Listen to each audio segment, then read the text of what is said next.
portion, the focus shifts to the priests, because you can't only focus on the laity, you have to be sure that the ritual leaders, those in charge of the spiritual life of the congregation, also have a fighting chance to not only be their best selves, but to be good leaders of the community, right? Because there have been, in our own time, people who lead different faiths who have fallen because they don't stick to the guidance of their tradition and they err on the side of sin.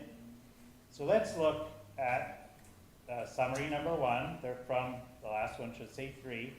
But let's look at the beginning. You can just look at it. It's what I said. So you focus on the life of the priest, and God then instructs Moses to tell the people of the festivals, which we still observe today. And we're going to look at that in a moment. Let's go to the middle of page, where it says summary number 2, Rabbi Sachs. Would someone like to read it? And for the folks at home, if you say yes, I'll bring you the microphone. Anybody brave? All right, I'm not going to throw it at you. Hang on. Yes, please. Okay, this is by Rabbi Jonathan Sachs of blessed memory. Yeah, I try. Emor deals with 2 kinds of holiness, of people and of time. Chapter 21 relates to holy people, priests, and above them, the high priest. Their close contact with the sanctuary means that they must live with certain restrictions on contact with the dead and whom they may marry. Chapter 22 recaps similar laws relating to ordinary Israelites when they seek to enter the sanctuary, as well as defects in animals that bar them from being offered as sacrifices. Chapter 23 is about holy time, the festivals of the year. Chapter 24 speaks about the menorah, lit daily, and the showbread, renewed weekly, and ends with a story, one of the only 2 narratives in Leviticus about the fate of a man who blasphemed in the course of a fight. Thank you, Rivka. So, we're not talking about skin disease. This is really good stuff. I think I should go where the camera is. Let's look just in the second point in the summary that's at the bottom from reformedjudaism.org. And then, watching the time, we don't make our guest have to wait. It talks about the holidays that we have today, Shabbat, Rosh Hashanah, Yom Kippur, and the pilgrimage festivals of Passover. So what I want to do is I want to call your attention to what's here, page 2. The dean of the rabbinical schools of the Reform movement, Hebrew Union College, Rabbi Dr. Devorah Weisberg. She wrote some beautiful words that I put at the top of page 2. And what I got from this is that holidays are the way that we make time holy on occasions other than Shabbat, or other than holy moments in our individual lives. You get married, you have a child, you graduate school, or a grandchild graduates school. So the holidays are designed to help us not only to make time holy, but also to remember our responsibility to our history, because every one of the 3 pilgrimage festivals deals with both a historical and an agricultural angle. So what I want to do, and we often do it when we study online, is to look at some of the insights. I usually just hold the book up at home. In English, it's Torah Gems, Iturei HaTorah, Iturei Torah. And I picked out a few that are on page 3. But we have a little bit of time. Let's look in the Bibles, the Torahs that we're holding. So Leviticus 21, verse 21. So we can see the context for what I'm talking about.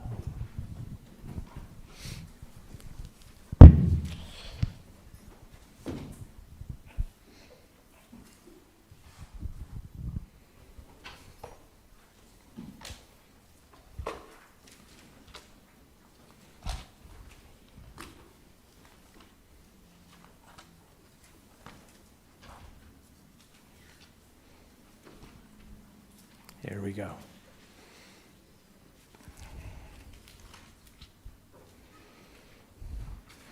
So page 822, would someone like to read it? And if you are listening at home, you can Google. Oh, I'm so sorry. Page 822, Leviticus 20. Oh, you know what? I'm a chapter ahead. Yep, that's fine.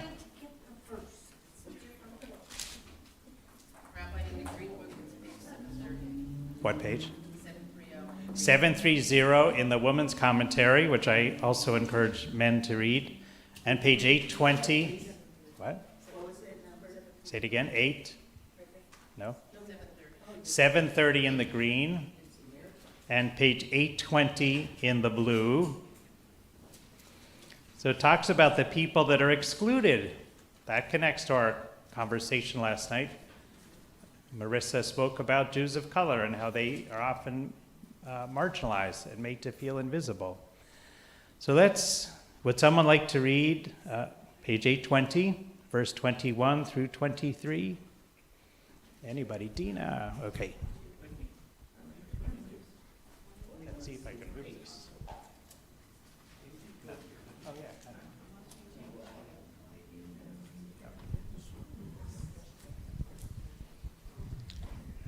No man among the offspring of Aaron the priest who has a defect shall be qualified to offer Adonai's offering by fire.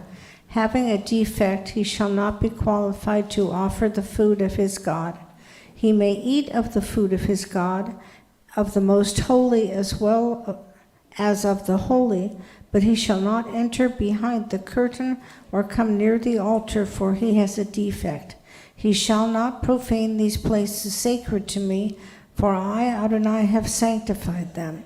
Thus Moses spoke to Aaron and his sons and to all the Israelites. Okay, so let's pause there. Why don't you go back, the folks that don't get here, but it's okay for a second. Just go back to verse 16. You're going to see they expand right where you are. We started at 21, but as we read, it said the scene is set more clearly starting at 16. So you need to read 16 to 20. Yeah, I just had to turn the page.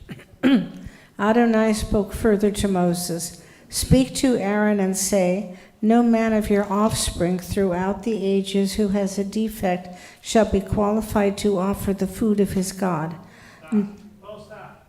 How does that hit you? Wow. What the heck, God? Okay, go ahead. It's going to get worse. I can't wait. No one at all who has a defect shall be qualified. No man who is blind or lame or has a limb too short or too long. No man who has a broken leg or broken arm, or who is hunchback or a dwarf, who has a growth in his eye, or who has a boil scar or scurvy or crushed testes. No man among the offspring of Aaron. Oh, sorry. Yeah. All right, everybody feeling really good? Because our theme this weekend is inclusion. So I'm sorry we didn't put this in the handout, for the weekend to encourage more people to feel left out. Go ahead. Does that mean that women with defects are okay? That's a good point. I did notice they were saying man, but men usually say, when they say man, they mean everybody. But here we can say what Peggy Rivka said, right? That it only says men who have all these, I didn't want to say issues, because everybody has something. They're just listing these some things. And women have no status. Exactly right. So Harry said women had no status. That's not true today, right, Victoria? Women have. It was true at the time. 100%. And when we say 600,000 people left Egypt, what does that really mean? The men. The men. So therefore it's probably 1.5 million, 2 million. So we have to be careful when we say certain things. So why do you think, let's just pick one of them and then we'll look at the commentary. Let's see. Well, I don't like that it says in 18, no one at all who has a defect, no man, who is blind or lame. We just said in chapter 19, and I highlighted it, it said, don't put a stumbling block before the blind. And that could be understood to be metaphorical. If you're blind, and when I was at the seminary as an undergraduate, Rabbi Michael Levy graduated. He's blind. He's worked successfully as a rabbi. Rabbi Rebecca DeBow graduated Hebrew Union College a couple of years after I studied there. I took a couple of classes in the late 80s. She's, I don't know the proper word, deaf, hard of hearing. She's worked fine. If you say you can't put a stumbling block before the blind, but then you don't allow people who have either these or other ways that make them, different in their own way or unique, then you're putting a spiritual stumbling block before them. So we're not allowed to take a red pen and sort of cross out the parts we don't like. So do you think there's a reason this was here? What are there any commentaries below? Yes, and please remind me your first name. I've seen you on Zoom. Said Sylvia. Thank you. The perfection of the priestly class was important, just like the red heifer had to be perfect. Everything had to be perfect, getting close to God. Okay, hang on, because folks, so Sylvia said the goal, like with the red heifer, is that the priestly class should be perfect. Why do we think? Peggy, Rivka. And also the sacrifices themselves had to have perfection, so those offerings have a certain level of perfection. Well, I'm hearing the words, I'm not liking the words. Well, that's Let's look below the line. We have a bunch of Torahs. We have, and I really hope some of the men took the green one. It says the woman's commentary, but we're all Reform, and we're, they're even Orthodox female rabbis these days. So I think we could, yeah. with minions and everything. Clearly modern Orthodox. Yeah, they're not wearing shtreimels. They don't have. Okay, let's look below the line. So let's see in the blue volume, as my childhood rabbi used to say, verse 20, hunchback or dwarf. These renderings too are far from certain, though widely adopted. So it says far from certain. Rabbi, where are you? The bottom of page 820, at the bottom of the page, 820 at the bottom. Oh, so we all have different books, and so the people with the blue, yeah, so I'm glad you have it. The comments are below the line. There isn't literally a line, but they're at the very bottom of the page. We have the wrong version. No, it's not wrong, because I'm going to ask you, so at the very, all right, for the people at home, hang on. The way the Torahs are set up is that there's always commentary at the bottom, sometimes on the side. That's more so what we do with Talmud study. And then if you move further back, there are essays, as Rita's showing me. And so the way that... This is page 820 in my book, and there's So then we must have it, do you have green or blue? Blue. Okay, I'm clearly holding a newer edition, but that really doesn't matter, because if you found the place where the text was, the point is, if you look below the line, you can see how the editors of the Chumash, the Torah edition that you're holding, sought to explain some of the phrases that are there. So I shared one. We're not a totalitarian synagogue. So if anybody sees something else that's attempting to explain what's there, please let me know. Leslie. So in the green book, What page, so people know? page 729, No, she's now quoting from the green. I gotta get blue. My brain can't handle this. But we're going to be going back and forth. Okay, go ahead. okay, so it says, it's not as much detailed about what the defects are, just an overall view. For the people at home. Okay, go ahead. We have about 4 minutes left. This section stipulates that only priests with no physical defects are able to approach the altar and make sacrifices. Priests with physical impairments, whether as a result of a birth defect or accident, are ineligible to approach the altar to make offerings because they are not considered whole. Although they may not officiate, disqualified priests still are considered priests and thus entitled to eat the priestly portions of the sacrifices. And it doesn't say anything about all the other stuff. Right, but it is talking about the imperfections. So if you saw this on a big billboard outside our synagogue, do you think that would be a good thing? No, because we're trying to be inclusive. And it's something to ponder.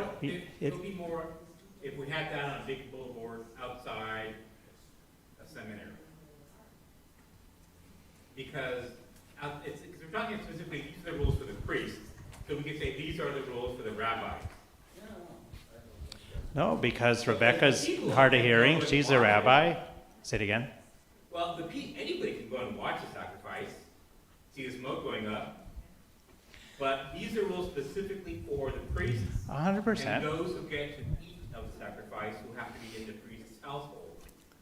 So the beginning of the Torah portion, which we looked at, because we don't have another hour to look at the other parts about the holidays, are raising what I think is a concern. Now, as you started reading, Leslie, I thought, when I've had an injury, I have an ace bandage on my hamstring because I still play softball at 63, and I think that's fun, but sometimes you strain. So I'm thinking about it a lot. So I can still do my job, but let's say you have something more difficult to focus on because it is an impediment to just jumping out of bed and running out the door.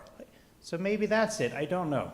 Like they want people to be, the people who are by birth priests, to be able to focus on that task.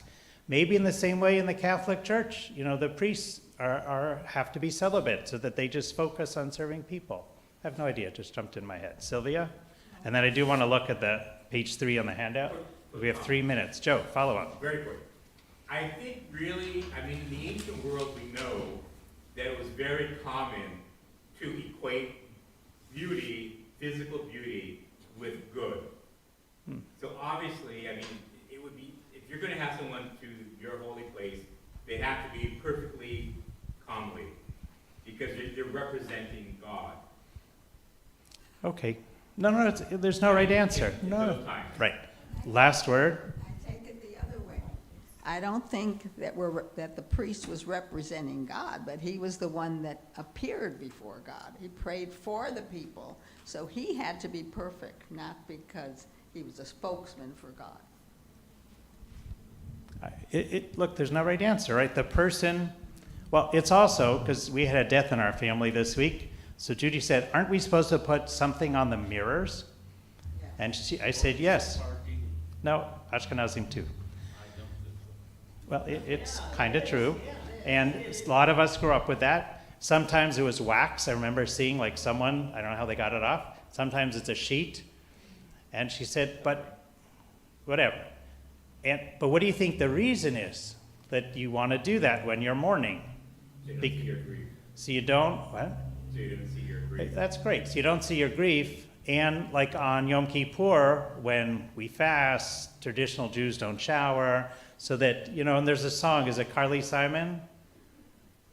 You're so vain, right? You always think it's about you, and you're always looking in the mirror. And I think when you're grieving, you want to focus on your grief and not, oh my God, did I do this? Do I need more conditioner, the spray-in conditioner? And I didn't use it today, so So last thing, because we have 40 seconds.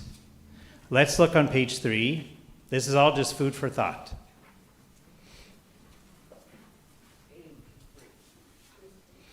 So this deals directly with what we were talking about. Rav Dov Ber, which is the Maggid of Mezrach, says, speak to the priests, the sons of Aaron. Those who preach to the people and attempt to have them improve their ways are like the priests. Right? So he's writing and saying that in his own time, people that are leaders, I think professional and lay, have to appreciate they have a role to play. And they have to watch how they act. Here, the Torah tells each of them, right? Because the goal of Torah study is not just to say, oh, that's how it was, but this is how we can enhance the quality of our own lives and of those of the people we face. Quote, none may be defiled for the dead, literally a soul among. And here's his insight. When they stand before the people, they must be very careful not to defile their souls through haughtiness or personal concerns. So if someone thinks a lot about themselves, you can't be a leader. Because if you think too much about yourself, you're going to go, that person, not so okay. And so in reality, and a few of us were talking before the service, I think it was Joanne, we can put some rules on the front door of the sanctuary. Be kind, assume people act in a menschlich way. And I think that if you don't check your personal concerns, and that's why people that are more familiar with meditation than me start this service with a little meditation, just to clear your mind. And I think the goal of being involved in religious life is to be able to be in a state of mind when it can positively affect you. So we are going to stop there, because it's even a minute over, so I'm so sorry for that. I won't remember that at Yom Kippur, but feel free to remind me. And we'll pause for a minute, and we'll go on with our next speaker. Thanks for traveling all the way from the west side.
Glad one of the ladies noticed I had the tag on my shirt.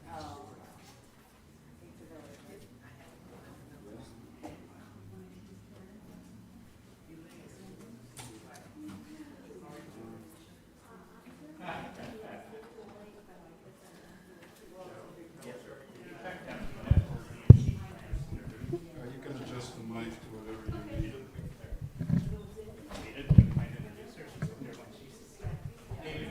Yeah. What? Remember these from the show? Oh yeah, that's the Breslov. Yes. I happen to have one already. Do you know who Rabbi Nachman is? Yes. No, I'll give you this a little bit. Tell her to watch that show. Have you heard of Stein?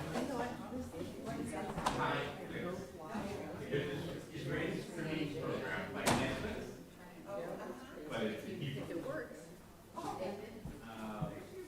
And you subscribe now, I think it's around 120 for the year. If you buy your they have a program on it.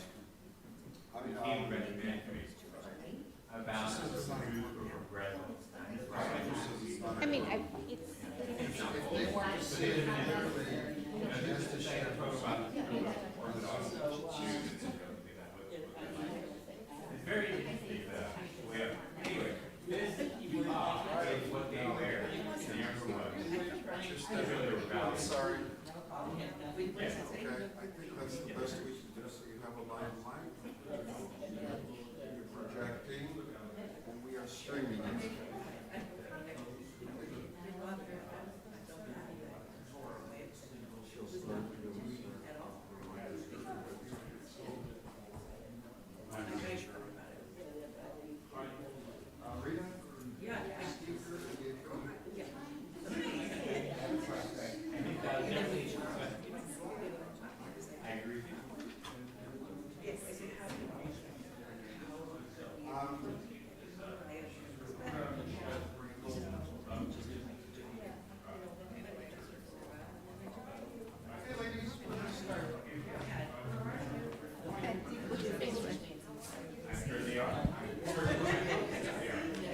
I think they do a scouring of the building, make sure we know where they're all at.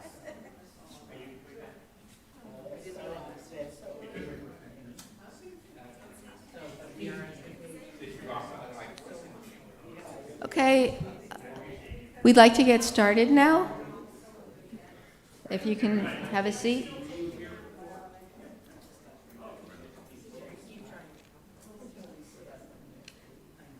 Okay, so I have the introduction of Sarah Abravaya Stein.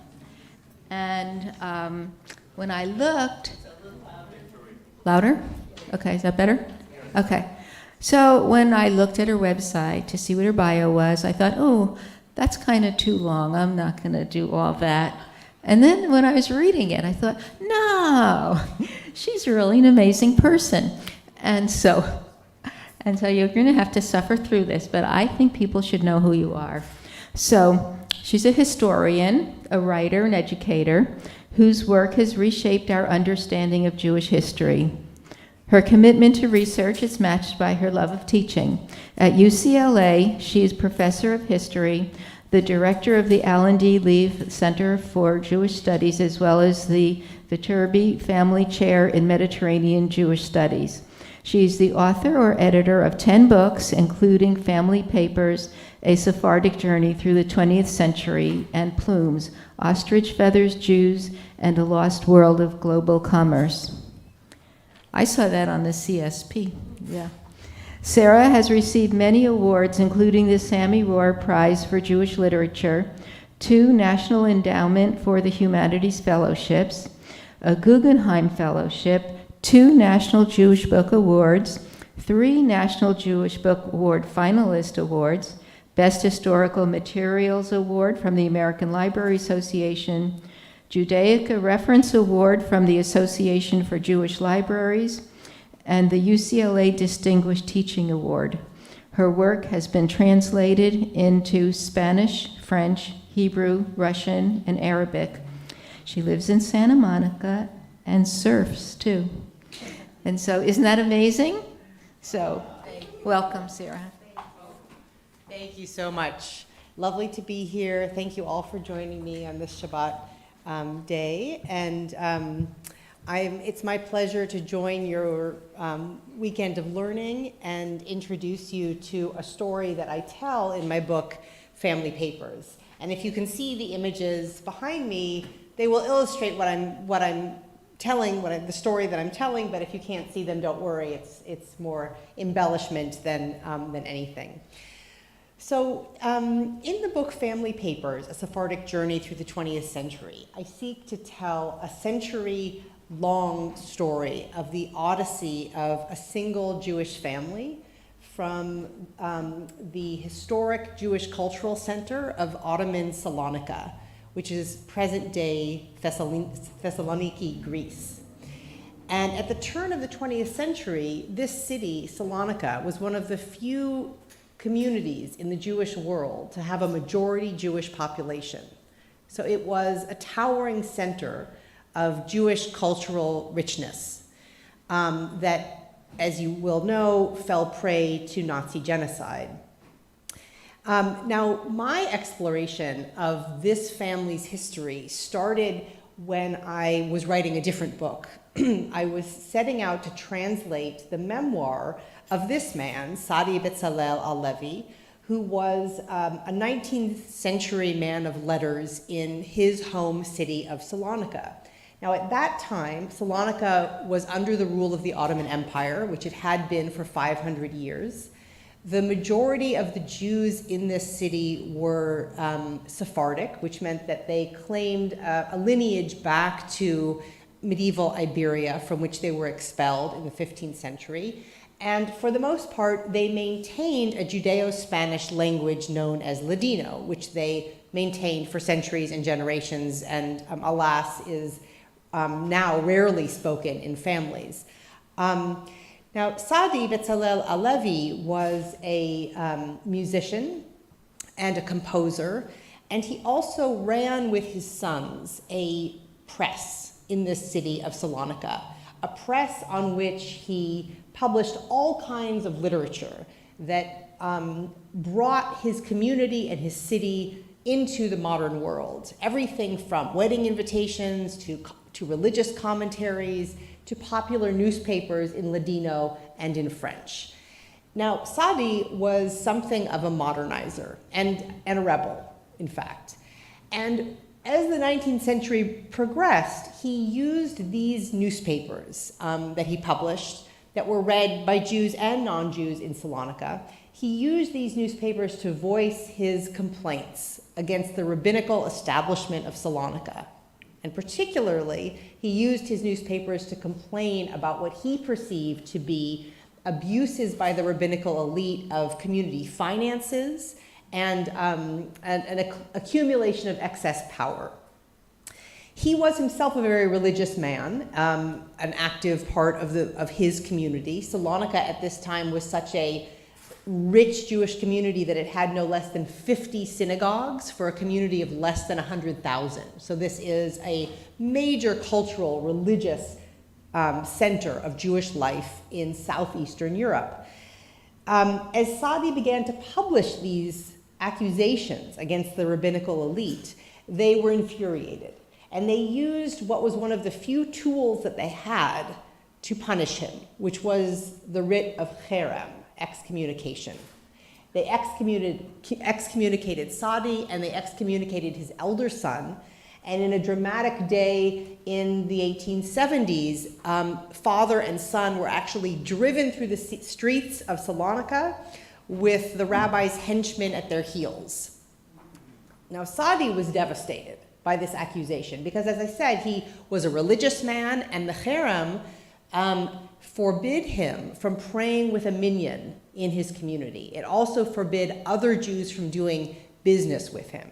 And so to voice his anger at this, what he viewed this unfair accusation, he wrote a memoir. And this is a page of the memoir that you see before you, written in the hand of a scribe in the unique cursive alphabet of Ladino, which is known as Salatreo.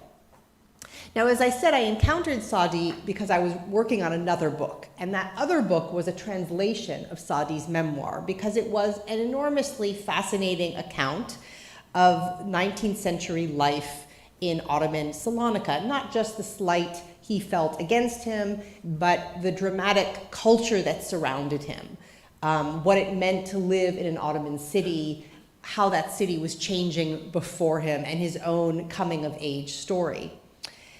Now, historians of the Sephardic world, like myself, knew that Sadi had written a memoir because his sons had published short excerpts of this memoir in French in the newspapers that they published on the family press.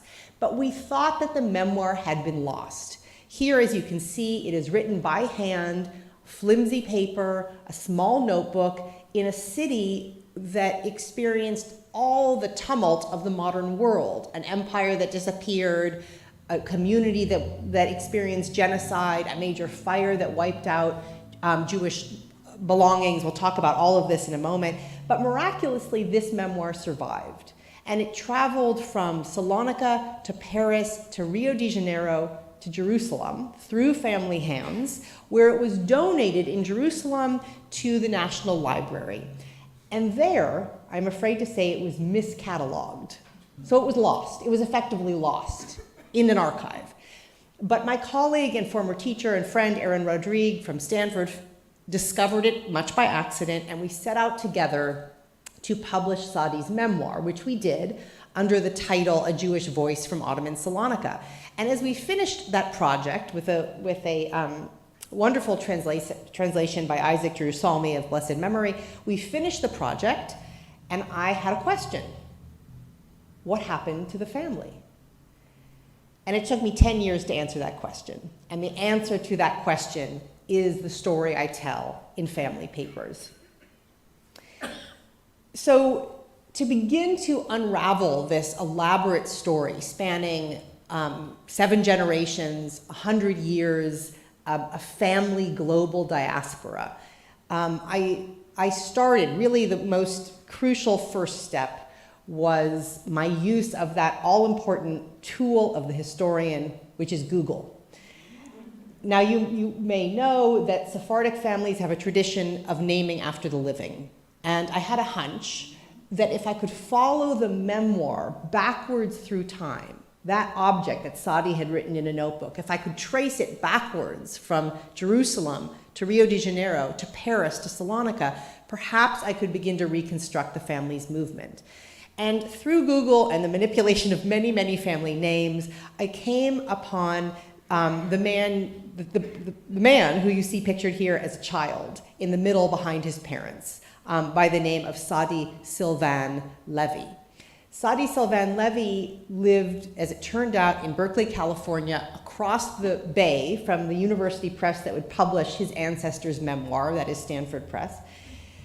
And I found him online, I called, I left a message, I said, this is very unlikely, but I think that you're the great-great-great-great-great-great-grandson of so-and-so, and I want to tell your story. And he called back, and he confirmed that he was. And his father had donated this memoir to the National Library after his own father had carried it from Salonica to Rio in the course of emigration. Now, Sadi Sylvain Levy, pictured here with his 3 siblings, turned out to be in possession of an enormous family archive in Rio, the archive of their grandfather, Léon Levy. Léon Levy left his hometown of Salonica as a young man, newly married, around the First World War, and he traveled to Salonica, he traveled to Rio de Janeiro, first to Paris and then to Rio, and there, in isolation from his family, and in isolation from all of the events that would rock his family and his community, he wrote letters. And he wrote quite obsessively. He wrote to cousins around the world. He wrote to his parents at home. He saved not only every letter he received, but every letter he wrote over 6 decades. And the result was a repository of 5,000 letters and objects, including some, as you'll see in a moment, that were elegantly written, and some that were as difficult to read as the item that you see here. These letters were in many, many languages, and they unified a family across space and vast geographic and cultural difference, and really over time. But it was only a beginning, because after I found Léon Levy's letters, I realized that to tell the story of the whole family, I had to follow its branching trees. And this took me truly across the world to many sites that were sites not only of the Sephardic diaspora from southeastern Ottoman Europe, but additionally of this particular family. And I want to now, over the course of about 20 minutes, have you travel with me through history and across time and in the path of the Levy family. So we begin, as I have already said, in the city of Ottoman Salonica. It was an important port city. It was a major Jewish cultural capital. It was visually built in this era in what was called the Ottoman style. In Sadi Alevi's time, it was home to Muslims, Jews, and Christians, and the Jewish population was internally diverse: Sephardic, Ashkenazi, Italian Jewish, Greek Jewish. But it was undergoing dramatic change in Sadi's era, the 19th century. And one of the ways this change was being marked and was happening was that modern women and men, like Sadi and his wife, who interestingly he doesn't name in his memoir, but we can reconstruct it's probably his first wife, Esther, made a decision. They had 11 children, They made a decision to send their children, their girls as well as their boys, to a new institution in Salonica, a school of an organization called the Alliance Israélite Universelle, which was based in Paris, opened by the French Jewish bourgeoisie, that aspired to open schools across the Mediterranean and Middle East, and use those schools to provide Jewish girls as well as Jewish boys a path of cultural ascension and a secular education. Saadi sent his daughters and his sons to the school. They turned out to be very distinguished students, and this choice determined so much of their future lives. And so I want to move us now to the second generation and follow some of their stories. Now, most of you, I am sure, will be familiar with Sholem Aleichem's Tevye the Milkman. Tevye the Milkman had children, and these children, these daughters, walked paths of modernity that were typical of Jews in the Tsarist Russian shtetl. There were different paths of modernity that Sephardic young women and men, girls and boys, walked in the Ottoman, Sephardic, Judeo-Spanish world. And Saadi's children really typify these different paths. So the first path is the path of Rachel Alevi, whose married name would be Rachel Carmona. Rachel went to the Alliance School, was a distinguished student, was chosen by her teachers to travel all the way to Paris alone at the age of 16 to attend a teacher training college for the Alliance. And after she received her degree, she traveled all around the world in the employ of this organization, teaching students from in Morocco, in Palestine, Ottoman Palestine, back in Ottoman Turkey. Her husband was also an Alliance teacher. So the first path of Saadi's first daughter, Rachel, is entering the workforce, which was absolutely revolutionary for a young woman in the late 19th century. And this, Rachel will be one of the voices that writes to her nephew, Leon, in Salonica. And hers, the letter on the right, is an example of a letter. Oh no, actually that's not by her, but these are the kind of letters Leon received. Now, a second sister by the name of Fortune followed another path. Like her sister Rachel, Fortune was a distinguished student and was invited to go to Paris to be trained as an Alliance teacher, but she decided to marry in her community. She married a man named Asher Salem, who was a merchant, and she entered the bourgeoisie, the middle class of Salonica. There were middle-class Jews, there were middle-class Muslims, there were middle-class Christians, and as they gained wealth, they moved outside of the Jewish quarter of Salonica, the historic Jewish quarter, to a fancy suburb, which you see their house is pictured here on the edge of Salonica, overlooking the bay on which Salonica was situated. And these are portraits taken of Fortune and her husband a little bit later. You can see that they have all the markings of a wealthy Jewish couple of the turn of the 20th century. Fortune and Asher ended up emigrating from the city of Salonica, which was a great textile industrial center, to the city of Manchester, which was another great textile industrial center. And there, the family rebuilt a textile business and also opened, somewhat fancifully, a farm on the outskirts of Manchester. And because they left for this location, they ended up producing one of the most robust branches of the family tree because they were far from the Nazi dragnet. Now, a third brother is David. David was a distinguished son of Saadi Alevi's, a very talented student, especially in languages. He's invited to teach at the Alliance School like his sister, but he decides to study law and then is offered a job for the Ottoman Passport Agency. Now, this sounds very boring, to work for the passport agency, but actually at this time, in the late 19th century, early 20th century, to have the power to give papers, legal documents, to Jews was an incredibly influential role, because the papers that Jews acquired in this earlier era would be definitive in shaping their lives later, especially during the Second World War. And it was a time when papers were coming to matter, because it allowed you to travel and move remain, well, those are my children, so you can see them, but they're not relevant to the current story. Papers allowed you to be mobile and to redefine yourself if you so wished. The paper you see here is a legal visa, a paper of passage, given to Daoud's son, Leon, during the course of the First World War. It is a paper marking him as a protected subject of Portugal. This gets into some historical weeds, so I won't necessarily explain it unless somebody wants to ask me. But the fact that he got this paper would in the end save Leon's life, and we'll come back to his story later. Now Leon, we'll see his picture in a moment down at the bottom of this.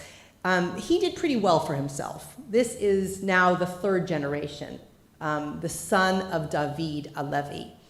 He worked for the British during the First World War. During the First World War, the city of Salonica is a bustle. It is a resting place for Allied soldiers in their fight against Turkey. It is also a site of bombardment. So there are many soldiers and refugees passing through the city of Salonica. And Leon acquires a job with the British troops supplying them goods. And he makes a good deal of money. And he will take those papers and use those funds to emigrate. But the First World War, is not friendly to all members of the family. You remember Fortune and Asher, who left from Salonica to go to Manchester. Well, before they left, they sent ahead of them their eldest son, a very typical migration story. They chose their son Jacques, and they said, go to Manchester, set up the family business first, and we will follow. Jacques' cousin, Leon, is there in Salonica making money off the British troops, but he's in Britain, and he leaves Salonica with an Ottoman passport, probably issued by his own father, by his own uncle. He leaves with with an Ottoman passport, and during the First World War, Britain and Turkey are enemies. So Jacques is put in an enemy alien camp in Britain, and he languishes there for 3 years. And his mother and father and sister in this picture are looking at photographs of their brother and son while he is languishing in a prisoner of war camp. And at this very moment, his sister, pictured here, writes him a letter sent to the enemy alien camp on the Isle of Man, controlled by the British. And she describes a disaster. The First World War is still unfolding. Salonica is a city of refugees and a city of soldiers. And it is at this moment in 1917 that a fire breaks out, a massive fire in Salonica. The fire decimates the historic port of Salonica, the historic Jewish quarter, Jewish libraries, synagogues, manuscripts, private collections, homes, businesses. Here is an aerial view showing the vast destruction of the center of Salonica. Now, I skipped over one important point here, which is that just before the First World War begins, Salonica, which had been Ottoman for 500 years, passes in the course of a war to Greece. And so when the First World War hits, this city of Salonica has only been Greek for 2 years. But the Greeks have an ambition, which is to remake Salonica into a Christian Greek city. And when the fire breaks out, they see opportunity. They already had been changing street names, erasing Salonica's Muslim past, erasing Salonica's Jewish past. They had already had designs on property in the center of the city. But with the center of the city burned, they see an opportunity to further so-called Hellenize Greekify this historically Jewish cultural center. So it is a time of tumult for the Jewish community of Salonica. And there is at its head one man. And that man, the chancellor of the Jewish community of Salonica, is none other than Sadi Alevi's son, David, who had worked for the Ottomans, but when his city passed from the Ottoman Empire to Greece, he switched jobs, and he became the chancellor of the Jewish community. You see him pictured here, showing us how distinguished he is by wearing medals that he has been awarded, but he is working with this young woman who is his niece, a woman by the name of Julie Hassan was her first name, and her married name was Hassan, and she will play an important role in our story. Julie and David, who now is known by a kind of fancified title, Da'ut Effendi. That's how he will come to be known for his life, a distinguished nickname for David. He is overseeing his city in the course of vast changes. First World War, the fire of 1917, the Greek designs to remake the city and erase a Jewish imprint. And he is also chancellor as Adolf Hitler is rising to power. He is already in an advanced age at this time. There are other members of the family who I haven't introduced you to, including many who have emigrated to Paris. And it is those who emigrate to Paris who are among the first members of this extended family to fall under the rule of the Nazis, under the Third Reich. When Germany advances on France in the spring of 1940, the summer of 1940, many of these members of the family will flee, along with this population of fleeing civilians and refugees, will flee Paris for the south, but others will be deported and sent to the death camps in the east. Now, in Salonica comes under direct Nazi occupation, which is a very bad fate in the course of the war. But the Greeks take advantage of this moment of occupation. You remember, as I've just told you, they had designs on the land, the Jewish land of Salonica. They seize on Nazi occupation to desecrate the Jewish cemetery of Salonica, which was, before the war, the largest Jewish cemetery in all of Europe. And it is the Greeks, not the Nazis, but the Greeks, under Nazi occupation, who dismantle the cemetery. Meanwhile, the Nazi occupiers create 2 ghettos in the city of Salonica. They impose the Nuremberg laws with all of their racial anti-Semitic restrictions on the community. They are now compelled to wear the yellow star. And slowly, in the course of many transports, the Nazis will deport the entirety, virtually the entirety of the Salonican Jewish community to Auschwitz. Greek Jews will suffer among the highest rates of destruction of any community in Europe. Now, there are places like Warsaw that are much, much bigger, millions of Jews. So the numbers of Jews annihilated will be higher.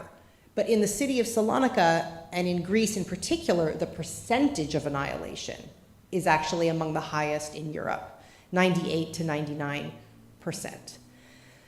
Now, there is a horrible, horrible fact that I unearthed while studying this, this family history. Of course, as a Jewish historian and as a Holocaust historian, I expected to unearth all kinds of dreadful stories of this period, which I did. But one story shocked even me, which is that there was a member of the family. You remember the young woman who worked with Da'ut Effendi leading the community in the course of the war. She had a brother, and her brother was named Vital Hassan. And Vital Hassan was chosen by the Nazi occupying forces to be a member of the Judenrat, the Jewish governing body in Salonica. And he is a notorious sadist, and he uses his position to mete out incredible violence upon his own community. But he has a Achilles heel, so to speak, and that is that he sends his father and his sister not to Auschwitz, where most of the Jews will be sent, but he sends them with other family members of the Judenrat to the camp of Bergen-Belsen. Now, Bergen-Belsen is a concentration camp. Auschwitz is a death camp. So those who go to Auschwitz are, and the Greek Jewish community in particular, are almost guaranteed to perish. But those who go to Bergen-Belsen live in terrible conditions, but many of them will survive the war of this community, as did Julie Hassan and Aaron Hassan. And they returned to Salonica, to a city in ashes, after the war.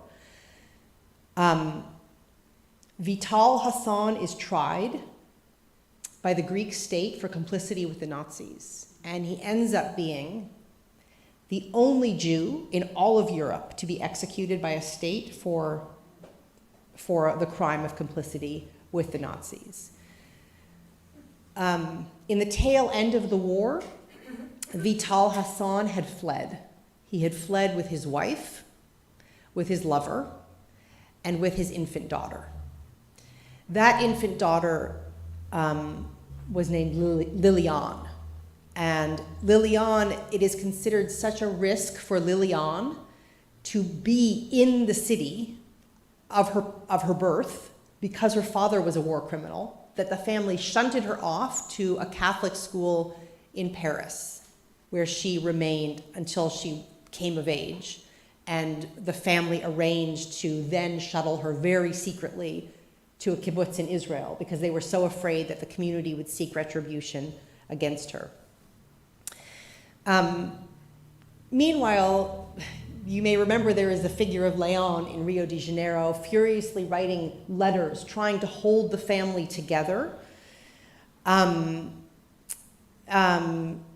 he has a path all of his own, just as each branch of the family has a path all of their own. Now, this history was buried. It was buried in documents spread across the world. It was buried in the forgotten past. And so too was the gravestone of Sadi lost. It had been despoliated during the war when the cemetery was razed, and had been used to build a walkway. Other stones, Jewish stones, were used to build swimming pools and buildings. And even as I was doing the research on this book, that gravestone actually physically emerged from under the soil and was taken to the Jewish Museum in Salonica. Now, as I was concluding Family Papers, I had the book ended with a wistful tone. And I wrote, what does it mean for this family anymore to be Sephardic, to be Salonican? They are spread across the globe. They speak many languages. Not all of them are even Jewish. What does this history mean to them? They no longer write letters. They don't even know each other. And I was pleased in a way to be proven wrong. The book was published in 2019. My book tour began in February of 2020. And COVID broke out. But astonishingly, the Levy family used the opportunity of the book to build new connections. And I joined them, you can see here, on a Zoom, linking dozens of family members across, I think it was 7 countries, family members who had had no connection for generations because of the strain of migration and diaspora and the Holocaust. And the book served to reunite them, which I think lets us end on a more optimistic tone, that studying history and telling history has the opportunity to allow that story to live. So thank you for letting me share this narrative with you. I think we have a couple of moments if anybody wants to ask a question. But Rita, you're in charge, so you tell me. Okay, I think I was told we have 4 minutes, 5 minutes. Oh, okay, thank you. So if anyone wants to comment or ask a question, you're most welcome. Please. So fascinating. What a gift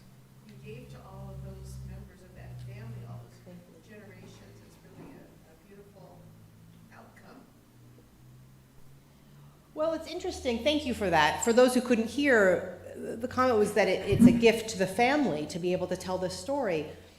You know, as a historian, I wasn't entirely sure, because what do you do if you uncover a scandal? And that scandal was hidden in the family papers. That man was taken out of every family tree. So I really faced I wasn't sure they would be happy, to be honest. Especially Liliane, his daughter. But I think that if you believe in history, you believe in truth-telling to the extent that you are able. Please. You had mentioned that the Greek government had actively sought to eradicate the Jews in there. But you're talking only one person was punished. Were any Greeks actually held accountable for their actions? No, absolutely not.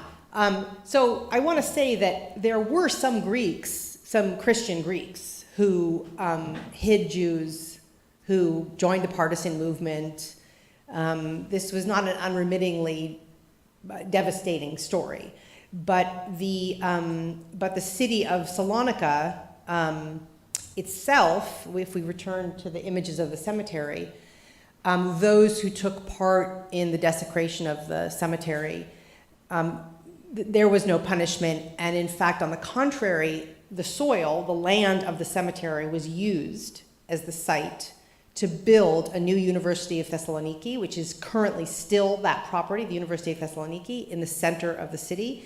And there are accounts, 1946, 47, 48, into the early 50s, of students walking through this campus that was still being constructed and seeing bones because it had been a cemetery, but a few years before, or months even.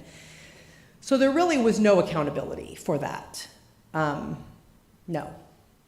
But Greece was also plunged into a very bloody civil war at the end of the Second World War and was caught up in a lot of chaos. Yeah, please, Rabbi. So, Michael, the question is, he wasn't the only person on the Judenland? I forget the second half of the word.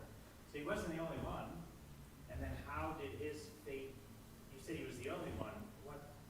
How were the Jews who, whatever the word, kind of sided with the Nazis in other countries? What was their fate? Right. So if I can just repeat it, that I talked about one member of the family who was a member of the Judenrat, the Jewish police, the Nazi-appointed Jewish police during the Second World War. And there were other Jewish members of the Judenrat all across Europe. And immediately after the war, historians treated these people with a great deal of judgment, and they were demonized for their activity. More recently, historians have tried to understand the complex motives of why people would, the many reasons people might collaborate and the ambitions they brought to that project. But there were other Jewish members of the Judenrat who were also tried. Some of them were given prison sentences. There were a couple of others, including in Salonica, who were condemned to death, but none were actually killed. So there are a couple of books about these trials of Jews who were complicit with the Nazis. Yeah, please. Excuse me. When we traveled in Turkey, we always heard about Ataturk, the founder of modern Turkey, came from Salonica. And he had all these progressive ideas. So we always wondered, because of the huge Jewish population where he was immersed, perhaps those ideas came from them. Yeah, it's so the comment is that Ataturk, the so-called father of the modern Turkish Republic, was from Salonica, and did some of his modernizing impulses come from that experience of Salonica and the fact that it was a Jewish city. It's quite amazing to think that when Ataturk was growing up, the language most likely to be spoken on the streets of Salonica was Ladino. It certainly wasn't Turkish, and it wasn't Greek. It was actually Ladino. So he did come out of a very Jewish and multicultural milieu. And yes, one imagines that was formative for his thinking. Please. At one time we had a al-Nassim from Salonica. And many of the stories that he told us would back up exactly what Yeah. you have just presented. Yeah, it's, thank you for that. There was a congregant by the name of al-Nassim from Salonica, and yes, I mean, when you think of all of the films about the Holocaust, all of the classes about the Holocaust, so rarely do they focus on the Sephardic experience. Even in universities, it's actually very rare. But together these stories do form an important thread of this history. Thank you. Was there a hand? Yes. I was just going to say that it's kind of sad because there's no Jewish quarter there. There's nothing to look at Judaica when you really go to Greece from the 19th century, any of that. When you go to other countries in the Iberian Peninsula, Spain, Madrid, Cordova, or not any of those, there's always these Jewish quarters, and they seem to be very proud of them that they exist. Yeah, it's true that to visit Greece or to visit Thessaloniki, you're visiting, as another colleague of mine has put it, a city of ghosts. And there's really no memorializing or monuments or Jewish tourism. There's starting to be a little bit. It's not like Krakow or places that have built up a whole industry around Jewish tourism. But it's partly because it's Holocaust memory, and Jewish memory is always very complex. And in Greece, in recent years, there has been a sense that to embrace Jewish tourism is actually to embrace EU authoritarianism and EU policies at a time when many Greeks feel as if an austerity campaign was imposed on Greece by the EU, much as famine was imposed on Greece by Germany earlier. So there's actually a lot of anti-EU sentiment that gets transposed onto Jewish history. It's very complex. But you're right, there isn't much to see. But the Jewish Museum is very good. But there hasn't been much memorialization. I know that the Greeks are very anti-Turk because of their history with being conquered and occupied, whatever. Did the Greeks see the Jews that lived there as working with the Turkish government? Yeah, it's a good question. There were many Jews who were very afraid that the end of Ottoman rule was going to be disastrous for Jews in southeastern Europe.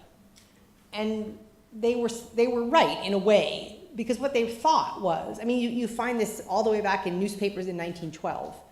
If a Greek state is created, if a Bulgarian state is created, they're going to bring nationalism. And what comes with nationalism? Anti-Semitism. And there wasn't much anti-Semitism in the Ottoman context. But on the other hand, there were many Jews in this place who threw themselves into the Greek national project and felt themselves to be Greek. So it's a bit of a mixed story. If you take the very long historical view, you could say that there was a kind of fall from grace, and Jews were more of a minority in Greece than they were in the Ottoman lands. On the other hand, you could say they, like all people in Europe, because the boundaries were changing, they joined a new project and they became Greek. And you could certainly say that of Daoud Effendi, who serves the state. I mean, he's a chancellor of the Jewish community, but he's also a public official. And he underwent that transformation. Thank you. Yes, please. I recently was reading about the Isle of Rhodes, and as you were recounting the history of Salonica, it was very similar. So were they related, or was the same thing happening in Yes. Were you reading 100 Saturdays by chance? Yes. Yeah, wonderful book.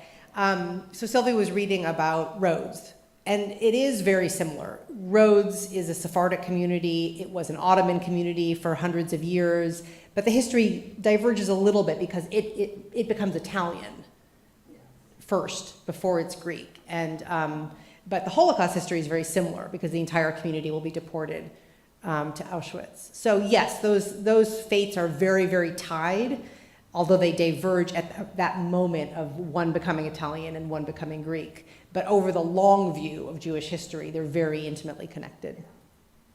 Yeah, please. So I have friends in Carmona, Mm-hmm. Raise my kids with theirs. Tomorrow we're studying about crypto Jews. So were there any crypto Jews who were on the Uteron who were on the surface adhering to the goals of the Nazis, but kind of being like Schindler, on the other side? Or did they all sort of become complicit?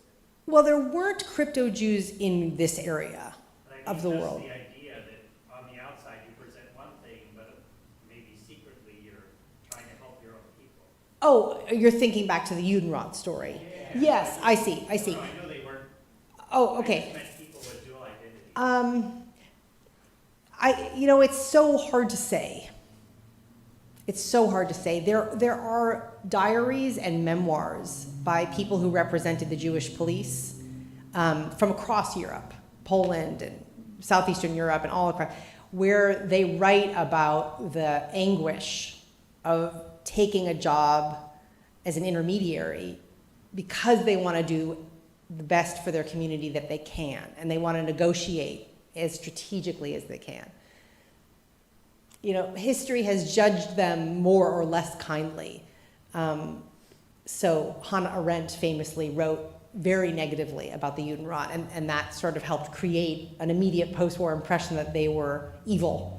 But as I say, more recently, people have been more sympathetic in thinking about their plight. So I think it's actually the histories are quite individual as to the motives people brought and the choices they made. Because some of them did profit, and they were themselves spared, and sometimes their families were spared. So, it's a range of stories. Well, thank you so much for the invitation and the wonderful conversation. Thank you. Thank you so My much. pleasure. What historical, it's amazing. Thank you. Thank you. Pleasure to be here.